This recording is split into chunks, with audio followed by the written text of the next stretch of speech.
Homeless man yells at Elon Musk. His reaction changes everything. The afternoon sun bathed the downtown street in a soft golden glow, but the air carried a sharp chill that made pedestrians pull their coats tighter. Amid the bustling noise of traffic and hurried conversations, a commotion near the corner of an old bookstore caught the attention of passers-by. An older man, his face weathered with the deep lines of time and hardship, stood on the sidewalk, gesturing wildly with his hands. His voice rose above the din, loud and accusatory. "People like you," the man yelled, pointing at a figure standing calmly across from him. "You think you run the world. You don't know what it's like to struggle, to sleep on the cold ground, to be invisible." The man he was yelling at wasn't a random passerby. Elon Musk stood there, his casual gray hoodie and mask doing little to disguise his recognizable presence. For a moment, he said nothing, simply watching the man with an expression that was difficult to read. Around them, a small crowd began to gather, curiosity drawing them closer. The homeless man continued, his voice thick with anger and frustration. "You build rockets and talk about Mars, but what about here, huh? What about the people who can't even afford a meal? You walk around like you own the place, but you don't see us. None of you do." Elon didn't move, his posture relaxed but his eyes sharp. His mind wasn't on the growing crowd or the phones that some onlookers were now raising to capture the moment. It was on the man in front of him, his words, his anger, the raw edge of pain that cut through his voice. "Hey, leave him alone," a young man in the crowd called out, stepping forward. "You can't just scream at people like that. He's not the one making your life hard." The older man turned sharply, his eyes flashing. "And who are you? Another kid who thinks life's fair? Let me tell you something. People like him, they're the reason people like me don't matter." Elon held up a hand, silencing the young man who was about to respond. "It's okay," he said, his voice calm and measured. Then, turning to the homeless man, he spoke directly. "What's your name?" The man hesitated, his hands still raised as if bracing for a fight. He hadn't expected the question, and it threw him off balance. "Why do you care?" he asked, his tone defensive. "Because I'd like to know who I'm talking to," Elon replied, his tone even. "You have a lot to say, and I'm here to listen. But I need to know your name." The man narrowed his eyes, studying Elon for a long moment before finally relenting. "It's Frank," he said gruffly. "Not that it matters." "It matters, Frank," Elon said simply. "And you're right. I don't know what it's like to be in your shoes. I don't know what it's like to be invisible. But I'm here now, and I'm listening." Frank let out a harsh laugh, shaking his head. "Listening? You think that changes anything? You think that puts food in my stomach or gets me off the street? People like you always say you care, but nothing ever changes." Elon nodded slowly, his expression thoughtful. "You're right. Listening doesn't fix everything, but it's a start. And sometimes that's all we can do. Start somewhere." The crowd murmured, their curiosity growing. Some looked skeptical, others intrigued. Frank, however, wasn't swayed. He crossed his arms, his voice sharp. "Start somewhere? That's easy for you to say. You've got everything. What do you know about starting over? What do you know about losing everything?" Elon's eyes flickered with something. Understanding, perhaps, or maybe just acknowledgement of the man's pain. "More than you might think," he said quietly. "But this isn't about me. It's about you. And it's about why you're here, yelling at me instead of being heard somewhere else." Frank hesitated, the anger in his expression faltering for just a moment. He looked around at the crowd, at the strangers staring at him like he was a sideshow. His shoulders sagged slightly, the fight in him dimming. "You wouldn't understand," he muttered, his voice lower now. "You couldn't." "Maybe not," Elon admitted. "But that doesn't mean I'm not willing to try." The words hung in the air, the weight of them settling over the small crowd. Frank looked away, his jaw tightening as if he were trying to hold back something. Tears, perhaps, or more words he didn't know how to say. A young woman in the crowd stepped forward cautiously, her voice soft. "Frank, do you need anything? Like food or a jacket?" Frank shook his head sharply, his posture stiffening again. "I don't need your pity," he snapped, though his voice lacked the force it had before. "It's not pity," Elon said, his tone firm but kind. "It's humanity, and we all need that, Frank." Whether we're on the street or in a boardroom, Frank turned back to Elon, his expression a mixture of anger and disbelief. "You really think you can help me? You really think you can fix this?" Elon met his gaze steadily. "I don't think I can fix everything, but I think I can start by helping you. And maybe, together, we can figure out what comes next." The crowd was silent now, their earlier murmurs replaced by a quiet, almost reverent stillness. Elon wasn't just talking to Frank, he was talking to all of them, to anyone who had ever felt invisible, unheard, or left behind. And for the first time, Frank didn't seem quite so angry. He seemed tired, yes, but also curious. "You want to help me?" Frank asked, his voice softer now. "Why?" "Because you deserve it," Elon said simply. "And because if we don't start helping each other, nothing ever changes." Frank didn't respond immediately. He stood there, his hands at his sides, his expression unreadable. Around them, the world continued to move. The cars on the street, the people on the sidewalks. But in that moment, it felt as if everything had paused, waiting for what would happen next.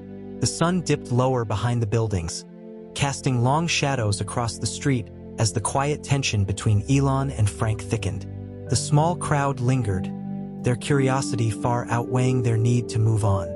Frank shuffled on his feet, his earlier bravado fading into something rawer, something more vulnerable.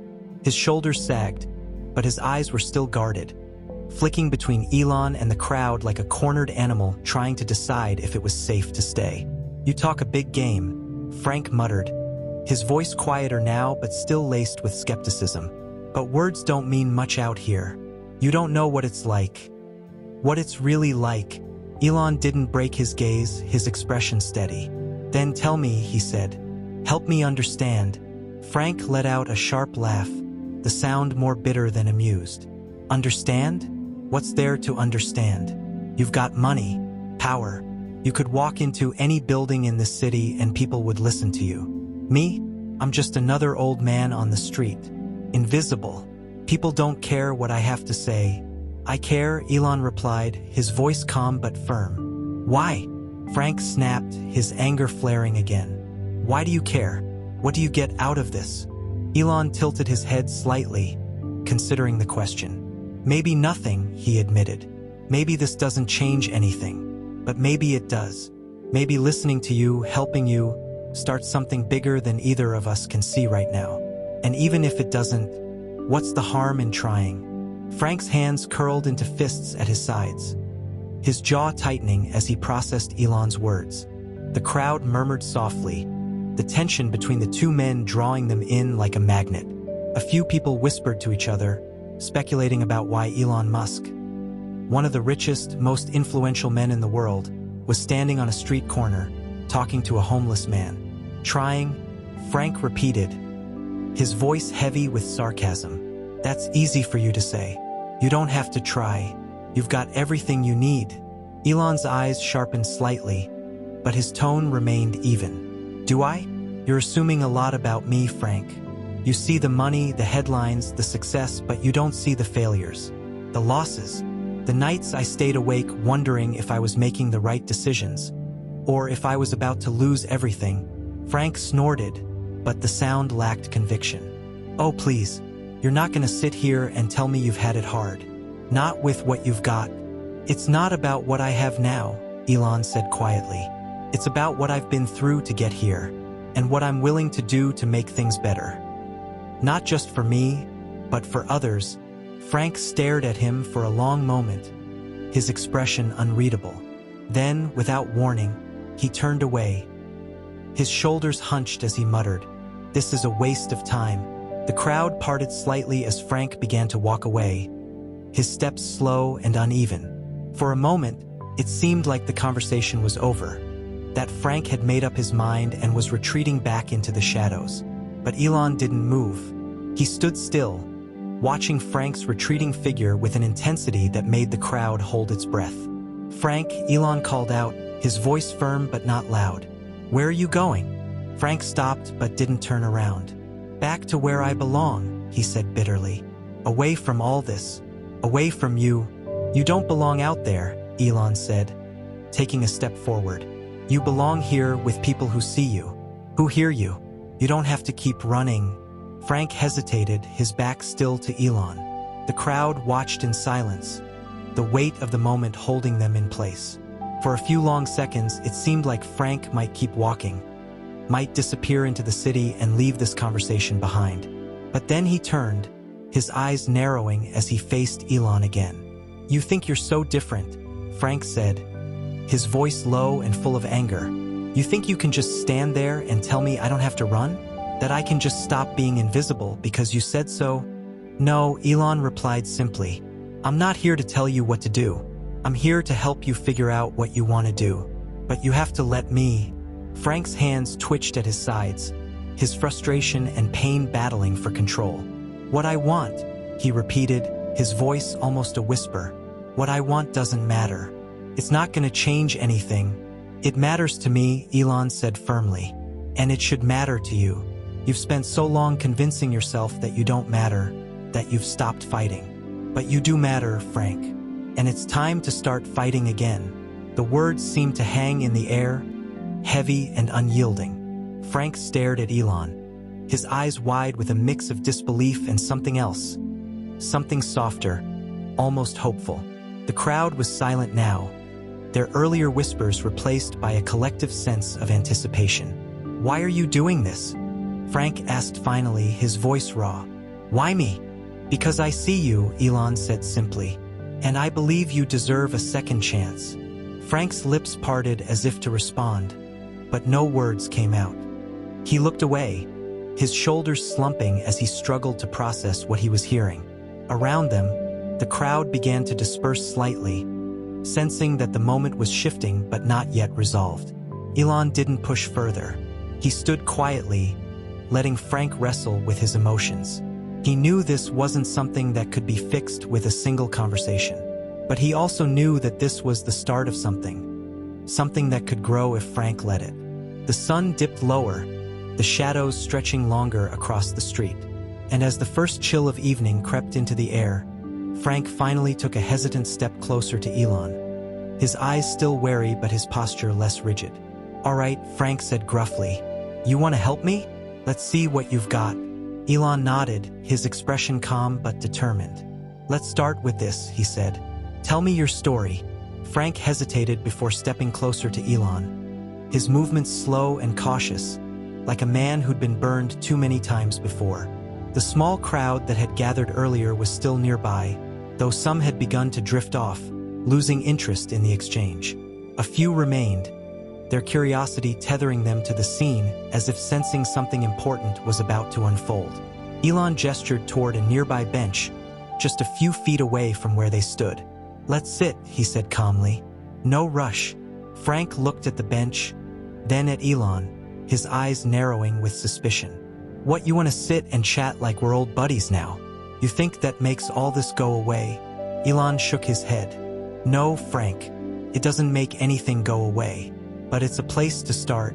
Reluctantly, Frank shuffled toward the bench, lowering himself onto it with a groan that betrayed his age and the toll of years spent surviving on the streets. Elon followed, sitting beside him, his posture relaxed but attentive. The air between them was heavy with unspoken words. For a few moments, neither of them spoke. Frank stared at the ground, his hands resting on his knees as his fingers fidgeted nervously. Elon waited, his patience unshaken, his gaze fixed on the older man. You really want to know? Frank said finally, his voice rough and weary. You really want to hear the story of how I ended up here? Elon nodded. Only if you're ready to share it. Frank let out a bitter laugh, shaking his head. It's not some sob story. I'm not here to make you feel bad for me. I made my choices and I live with them. That's how it works, right? Sometimes, Elon said thoughtfully, but not always. Sometimes life gives us a choice we don't realize we're making until it's too late. Frank glanced at him, his expression softening just slightly. You sound like someone who's been through it. I've made my share of mistakes, Elon admitted. But this isn't about me. It's about you. Frank sighed, his shoulders slumping further. Fine. You want to know? Here it is. I wasn't always like this. I had a job, a family, a house, the whole American dream, or whatever you want to call it. But then things started to fall apart. The factory I worked at shut down, outsourced to somewhere overseas. Just like that, 20 years of work meant nothing. Elon listened intently, his expression thoughtful but unjudging. Around them, the world seemed to fade, the sounds of the city retreating as Frank's voice filled the space. After that, it was one thing after another. Frank continued, his voice growing quieter. Couldn't find work. Bills piled up. My wife. She tried to stick it out, but I could see it in her eyes. She couldn't handle it. Eventually, she left, took the kids with her. And who could blame her? I wasn't much of a man anymore. Frank paused, his hands clenching into fists as he stared at the ground. Elon remained silent, giving him the space he needed to continue. I tried to get back on my feet, Frank said, his voice shaking slightly. But no one wants to hire a guy in his 50s with no college degree and a resume full of factory jobs. I burned through what little savings we had left. Ended up on the streets. That was years ago. Don't even know how many. He laughed bitterly, the sound hollow and full of pain. So there you go. That's my story. Another washed-up old man who couldn't keep it together. Happy now? No, Elon said quietly. I'm not happy, but I'm grateful you told me. Frank turned to him, his eyes narrowing. Why? What difference does it make? Because it means you still care, Elon said. You wouldn't be angry if you didn't care. You wouldn't have stopped to tell me your story if you thought it didn't matter. Frank scoffed, but there was no real venom in it. You think it matters? To who? The people walking by? The government? Nobody cares about guys like me. We're just part of the scenery. I care, Elon said simply, and I think a lot of people would care if they heard your story. But they won't hear it unless you let them. Frank stared at him, his expression a mixture of skepticism and something softer, something almost like hope. But it was fleeting, quickly replaced by the armor of cynicism that had kept him alive for so long. You're not going to fix this with some pep talk, Frank said gruffly. You can't just wave your magic billionaire wand and make everything better. I know that, Elon said, his tone steady. But this isn't about fixing everything all at once. It's about taking the first step. About finding a way forward. Together, Frank shook his head, his frustration bubbling to the surface again. You don't get it. Even if you wanted to help, it's too late for me. People like me, we don't get second chances. That's not true, Elon said firmly. Second chances are everywhere. But you have to be willing to take them. Frank fell silent, his gaze dropping back to the ground. Around them, the city continued to hum with life, oblivious to the quiet battle unfolding on that bench. Elon could feel the weight of Frank's pain, the years of struggle that had worn him down to this moment. But he also sensed something else, a spark, however faint, that hadn't been extinguished. You said you lost your job, Elon said after a moment, and you couldn't find work after that. What if we changed that? What if we found a way to get you back on your feet? Frank laughed bitterly. And how are you going to do that? Put me on the assembly line at Tesla? I'm not a charity case. This isn't charity, Elon said. This is a partnership. You want a second chance, Frank? Let's make it happen. But I need you to meet me halfway. Frank looked at him, his eyes narrowing again. Why are you doing this? What's in it for you? Elon smiled faintly. Maybe nothing. Or maybe everything.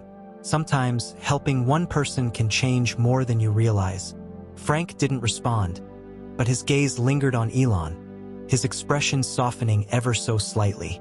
The walls he'd built around himself weren't gone, but they were starting to crack. And as the sun dipped lower in the sky, it became clear that this was just the beginning of something much larger than either of them could see. Frank sat on the bench, his elbows resting on his knees, his hands clasped tightly together. His story had been laid bare, but his face was a storm of emotions. Anger, doubt, and a faint flicker of something that might have been hope. Around them, the remnants of the crowd still lingered. Though many had moved on, their curiosity satisfied. A few, however, stayed, watching silently as if they could sense that something bigger was unfolding. Elon leaned back slightly, his gaze steady on Frank. He didn't press further. He knew better than to push too hard. Frank needed space to process, to let his walls crack just enough to let something new in. The silence stretched between them, heavy but not oppressive, as the noise of the city buzzed in the background. "You keep saying you want to help," Frank said finally, breaking the silence.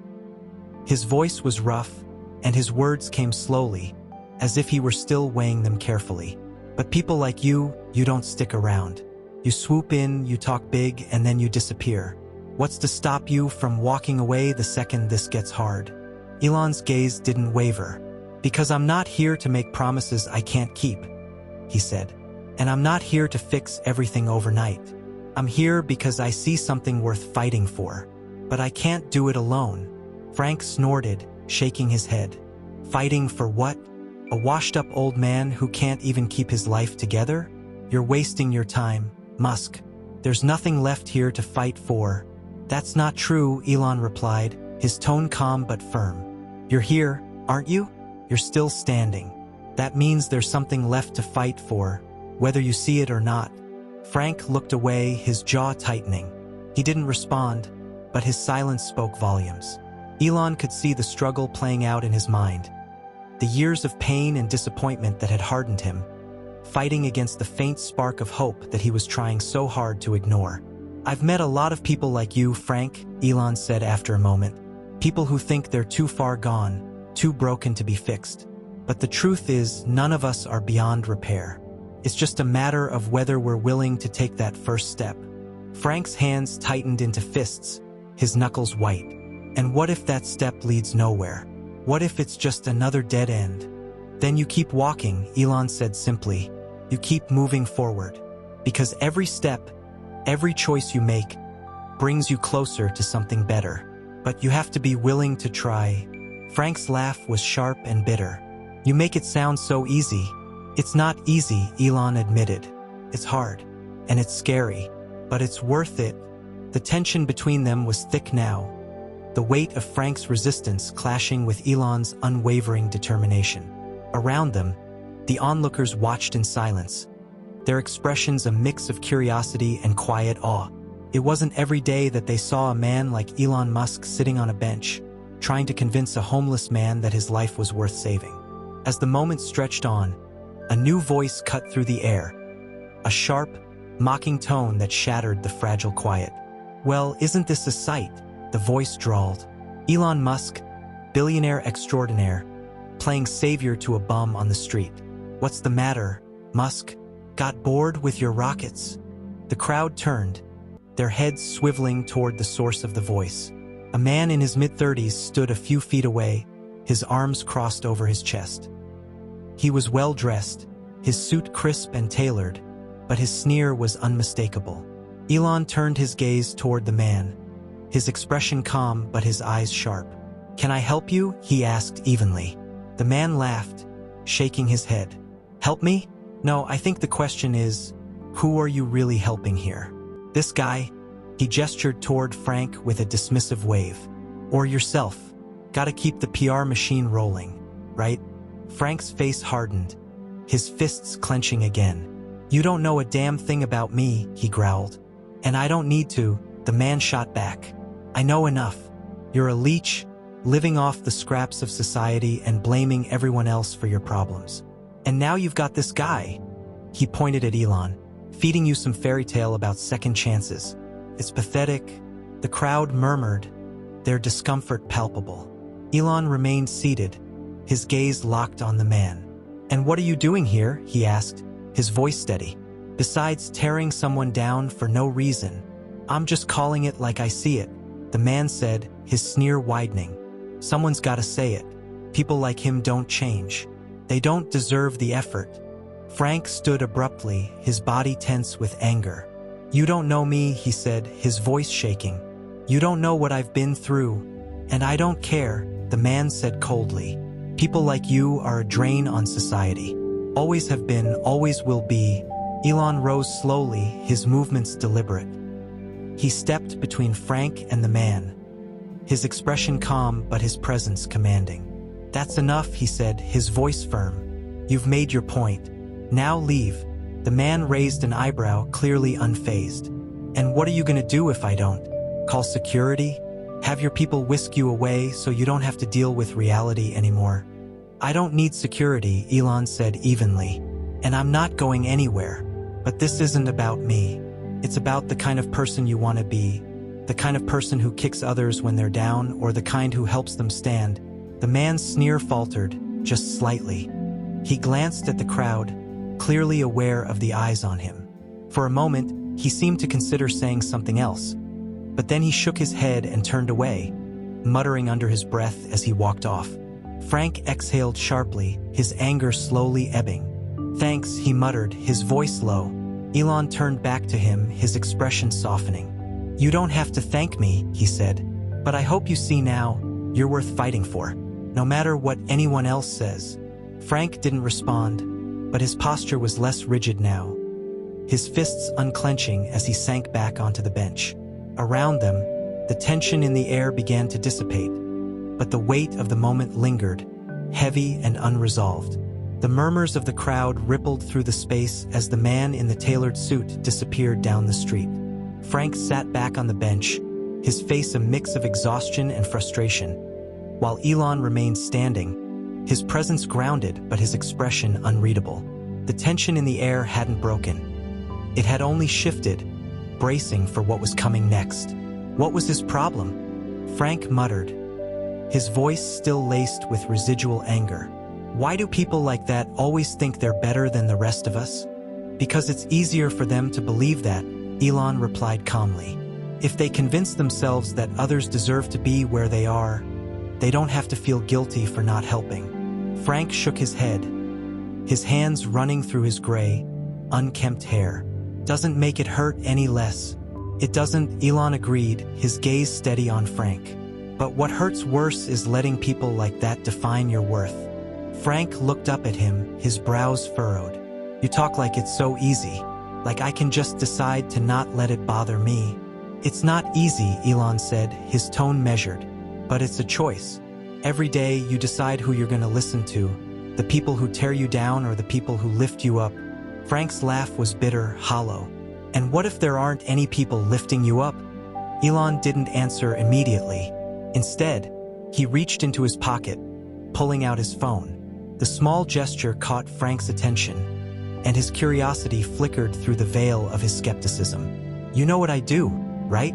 Elon asked, his voice steady but laced with purpose. Frank snorted. "Of course I know. Everyone knows. You're the rocket guy, the car guy, the guy with more money than anyone could ever spend." Elon nodded slowly. "That's part of it. But what most people don't see is how many times I've failed. How many people told me I was crazy or that I didn't belong in the room." Frank narrowed his eyes. "Yeah, but you proved them wrong, didn't you? You've got all this success." Elon raised the phone, the screen lighting up to reveal a series of images. Each photo told a story. Rows of solar panels in a remote village, a school being rebuilt in a struggling neighborhood, a soup kitchen running on donated funds. They were all projects that Elon had quietly funded and supported over the years, without fanfare or publicity. "This isn't about success," Elon said, his voice firm. "It's about what you do with the opportunities you have. And sometimes, it starts with one person, one story that changes everything." Frank leaned forward, his eyes narrowing as he studied the photos. "What are you showing me this for? To prove you're some kind of saint?" "No," Elon said. "To show you what's possible. These are places where people said nothing could change, where they thought it was too late. But it wasn't, because people like you decided to fight for it." Frank's jaw tightened, his gaze flickering between the screen and Elon's face. "You're saying I'm supposed to believe things can get better? Just like that?" "I'm saying it's worth trying," Elon replied. "And I'm saying I'm willing to stand with you if you're ready to fight for it." Before Frank could respond, the sound of heavy footsteps broke through the crowd. The man in the suit had returned, flanked by two others, both equally well-dressed and carrying the same air of disdain. The crowd, sensing the tension, stepped back, giving the group a wide berth. "Back for more?" Elon asked, his voice calm but with a hard edge. The suited man sneered. "I just couldn't resist. I wanted to see how far you'd go with this little show. What's the plan, Musk? Gonna make this guy the poster child for your next feel-good project?" "This isn't a show," Elon said evenly. "But it seems like you're desperate to make it one." The man's smile widened, though it lacked any warmth. "Oh, I'm not the one playing savior on a street corner. But you know what? Let's make this interesting." He turned to Frank, his tone dripping with mockery. "How about it, Frank? You want to be Elon Musk's charity case? You think he's gonna fix your life, just like that?" Frank opened his mouth to respond, but Elon stepped forward, his voice cutting through the tension like a blade. "What's your name?" he asked the man. The question caught the man off guard. "Excuse me? Your name?"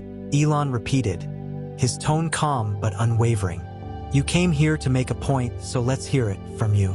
Not the insults, not the mockery. Tell us why you're really here." The man hesitated, his confidence wavering under Elon's steady gaze. Finally, he straightened his shoulders. "Jason," he said, "not that it matters." "Oh, it matters," Elon said, his voice growing sharper. "Because right now, Jason, you're standing here trying to tear someone down to make yourself feel bigger. But all you're doing is showing everyone who you really are." The crowd murmured, their whispers growing louder as they took in the scene.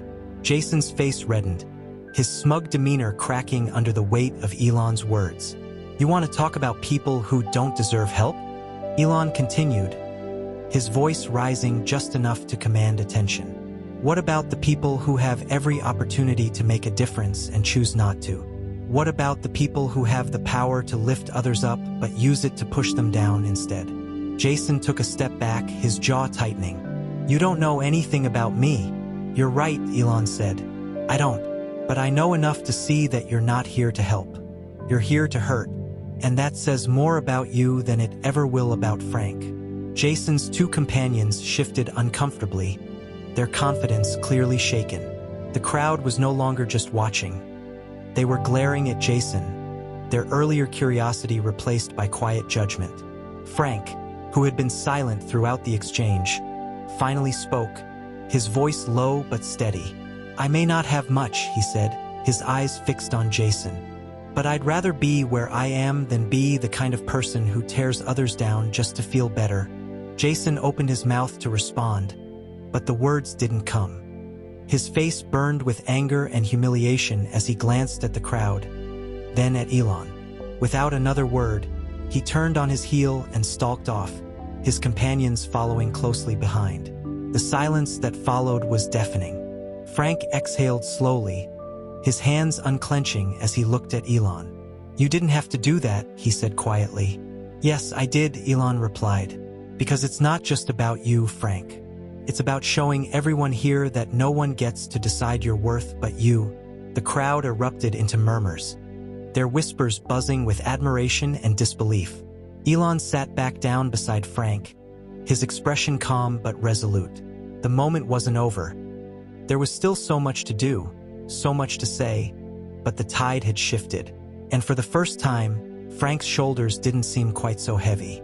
Jason's retreating figure vanished into the city's bustle, but his humiliation lingered like a bad aftertaste. The crowd watched him go, murmurs rising as people exchanged glances. Some smirked at the public dressing down, while others seemed lost in thought, perhaps reflecting on their own roles in moments like this. Frank sat on the bench, shoulders slack but his face a little lighter, as if the weight he'd been carrying had shifted, if only slightly. Elon remained seated beside him, his posture calm, but his mind was anything but. He knew the confrontation with Jason wasn't the end. It rarely was with people like him. Words like Jason's didn't come from nowhere. They were rooted in deeper fears and insecurities that, left unchecked, often metastasized into cruelty.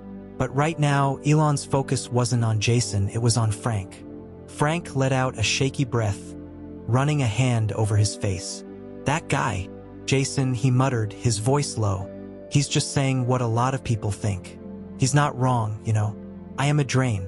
Always have been. No, Elon said firmly, cutting him off. He's wrong, Frank. You're not a drain, and you're not invisible.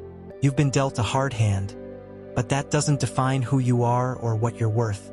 Frank turned to look at him, his expression skeptical but softer than it had been before. You make it sound so easy. Like I can just wake up tomorrow and decide I'm not broken anymore. It's not easy, Elon admitted.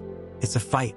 But it's a fight worth having, and you don't have to do it alone. Frank stared at him for a long moment, his brow furrowed. You keep saying that I don't have to do it alone. Why? Why do you care so much? Elon paused, his gaze drifting toward the small group of onlookers still lingering nearby. He could feel their eyes on him, their curiosity and judgment mingling in equal measure. But he wasn't here for them. Because I've been where you are, Elon said quietly. Not on the streets, no. But I've been at rock bottom. I've been told I wasn't good enough, that I didn't belong. And I know how hard it is to climb out of that place. But I also know it's possible. Frank frowned, his eyes searching Elon's face for any sign of insincerity. Finding none, he leaned back slightly, his expression still guarded but less hostile. Maybe, he muttered. But people like Jason don't make it easy. They don't, Elon agreed. And they never will. But they're not the ones who get to decide your story. You do. As the two men sat in quiet contemplation, one of the onlookers, a young woman with a camera slung around her neck, stepped forward hesitantly.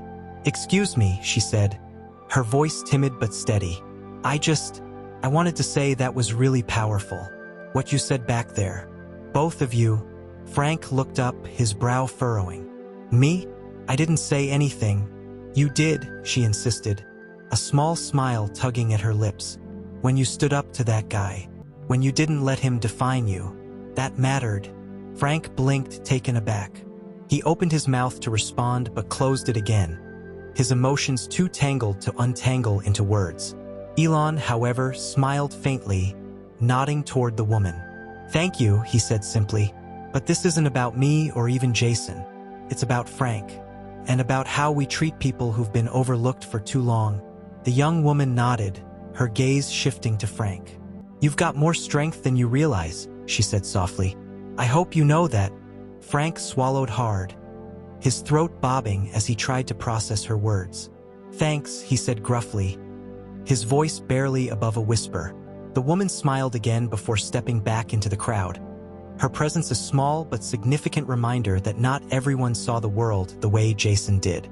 The tension in the air began to dissipate, replaced by a quiet, tentative sense of possibility. But just as the moment seemed to settle, Jason reappeared, his face flushed with anger and humiliation. He stormed toward the bench, his voice rising above the chatter of the crowd. You think this changes anything? He spat, his finger jabbing toward Elon. You think you can just show up, make some grand speech, and suddenly you're the hero?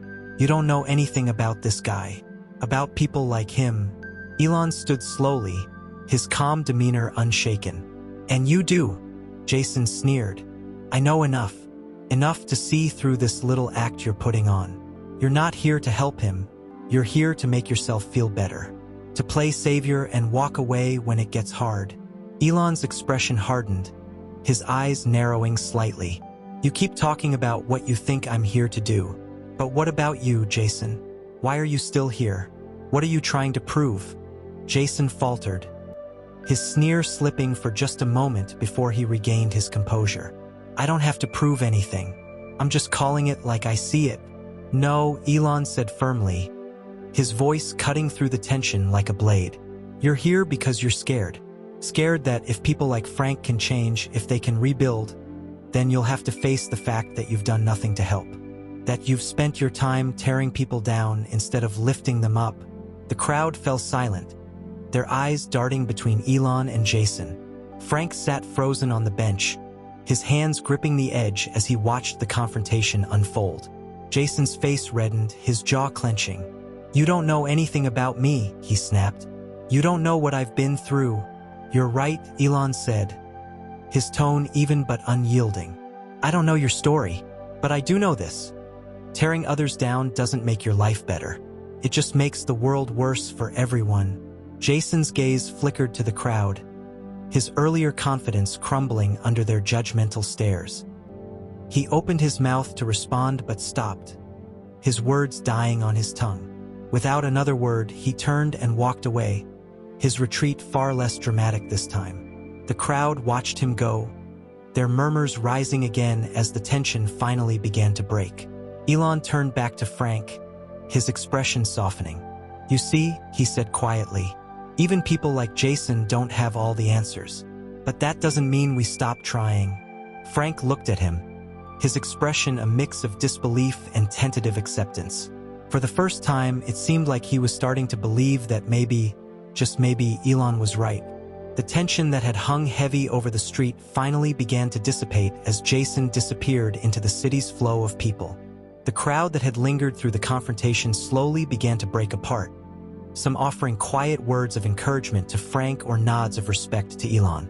A few, however, stayed behind, curiosity still tethering them to the scene, sensing that something significant was still unfolding. Frank sat on the bench, his hands resting loosely on his knees. His expression was a mixture of exhaustion, disbelief, and a quiet vulnerability he hadn't shown before. He glanced up at Elon, who remained standing beside him, his posture steady but relaxed, as if grounding himself in the moment. "Why'd you do that?" Frank asked, his voice quieter now, stripped of its earlier defensiveness. "Stand up for me like that?" Elon took a moment to respond, his gaze scanning the street before settling back on Frank. "Because someone needed to," he said simply. "And because I've been in rooms full of people like Jason, people who think they know everything but never stop to listen. And I've seen what happens when no one pushes back." Frank's lips twitched, almost forming a smile, though it didn't quite make it. "Well, you're better at pushing back than most." Elon sat down beside him again, his voice taking on a softer tone. "This isn't about Jason, Frank. It's about you, and what happens next." Frank frowned, his brow furrowing deeply. "What happens next? I don't even know where I'm sleeping tonight. What do you think happens next?" Elon leaned forward, resting his elbows on his knees as he looked at Frank. "That depends on you. I told you before, I can't fix everything, but I can help you take the first step. If you're willing to take it." Frank hesitated, his hands fidgeting in his lap. He looked around at the people still watching, their quiet support both comforting and unnerving. Finally, he sighed, his shoulders sagging. "All right," he said gruffly. "What's this first step you keep talking about?" Elon smiled faintly. "It's different for everyone. But for you, I think it starts with getting you off the street and into a place where you can breathe. Think clearly. Then we figure out what comes next." Frank's eyes narrowed, his skepticism flaring again. "What, you're gonna stick me in a hotel for a few nights and call it a day? That's not gonna change anything." "No," Elon said, shaking his head. "It's not about a few nights. It's about giving you the space to figure out what you want, and how I can help you get there." Frank stared at him for a long moment, his expression unreadable. Finally, he let out a dry laugh, shaking his head. "You're serious, aren't you?" "I am," Elon said simply. Before Frank could respond, a soft voice broke through the moment. "Excuse me." It was the young woman with the camera stepping forward again. She hesitated, glancing between Elon and Frank before continuing. I don't mean to interrupt, but I wanted to say something." Elon gestured for her to go ahead, his expression encouraging. She took a deep breath, her hands clutching the strap of her camera. "I think what you're doing is incredible," she said, her voice steady despite her nerves. "But it shouldn't all fall on you. I run a community outreach program just a few blocks from here. We work with people who've been through, well, what Frank's been through. We help with housing, job training, counseling. It's not perfect, but it's something. If Frank's willing, I'd love to get him connected with our team." Frank blinked, clearly startled by the offer. You do that? For me?" "Of course," she said, her smile warm. "That's what we're here for. And honestly, I think you'd be a great addition. Your story could inspire a lot of people." Frank looked down at his hands, his fingers twitching nervously. Elon placed a hand on his shoulder, his voice calm but firm. "It's your call, Frank, but you don't have to do this alone. You have people who want to help. You just have to let them." Frank's throat bobbed as he swallowed hard, his emotions clearly threatening to overwhelm him. After a long moment, he nodded slowly. "All right," he said quietly. Let's give it a shot." The young woman beamed, quickly pulling out a small notebook and pen. She jotted down her contact information and handed it to Frank, who accepted it with trembling hands. "We'll take it one step at a time," she said gently. "That's all you need to do. One step at a time." The crowd began to dissipate fully now, satisfied that they had witnessed something extraordinary. Elon remained seated beside Frank, his presence steady and unshaken. As the city moved around them, he felt a quiet sense of accomplishment. Not because he had fixed anything, but because a new path had been opened. "Why'd you really stop?" Frank asked suddenly, his voice breaking through the quiet. "When I started yelling at you, why didn't you just keep walking like everyone else?" Elon smiled faintly, his gaze drifting toward the horizon. "Because sometimes the people shouting the loudest are the ones who need to be heard the most." Frank didn't respond, but for the first time, his posture relaxed and his expression softened. The battle inside him wasn't over, not by a long shot, but the walls he had spent years building were starting to come down, brick by brick. What just happened here is more than a story. It's a lesson, a wake-up call, and maybe even a challenge for each of us watching. Think back to the start of this moment. Frank was just another man on the street, shouting into a world that rarely listens. Elon Musk, someone who could have walked away without a second thought, chose not to. Why? Because sometimes it's not about who you are or how much you have. It's about stopping to hear the voices we often tune out. How often do we walk past someone like Frank, a man who's seen life take everything from him but still stands, still tries, still fights to be noticed? It's easy to dismiss someone like him, to assume their choices led them to where they are. But have you ever considered the obstacles they faced, the battles they fought, and the system that failed them? Frank's story isn't unique. It's shared by countless others who are quietly suffering while the world moves on without them. And then there's Jason. His arrogance wasn't just about humiliating Frank. It was about protecting his own sense of superiority. People like Jason are everywhere, using their words to wound, to dismiss, and to justify their inaction. But what did Elon do? He called Jason out, not with anger or insults, but with truth. And that's the lesson here. Standing up doesn't always mean shouting the loudest. Sometimes it's about being the calm voice that says, "Enough, now think about yourself."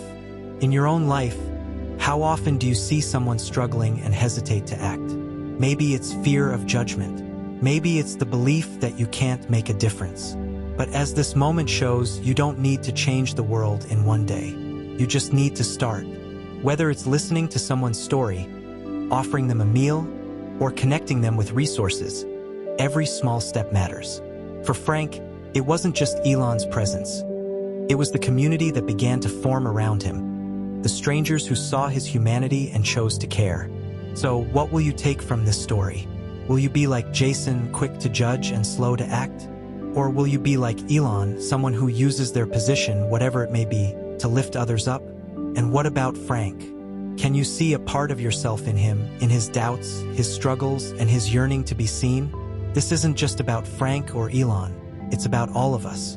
The world is full of Franks, people who've fallen through the cracks but are still holding on. And there are people like you who can make a difference, one small act at a time. So, next time you see someone like Frank, don't look away. Listen, care. You might be surprised how much of a difference you can make. If the story moved you, let us know in the comments. Share your thoughts, your experiences, and what you do in a moment like this. And don't forget to like, share, and subscribe for more stories that remind us what it means to be human. Together, we can be the change the world so desperately needs.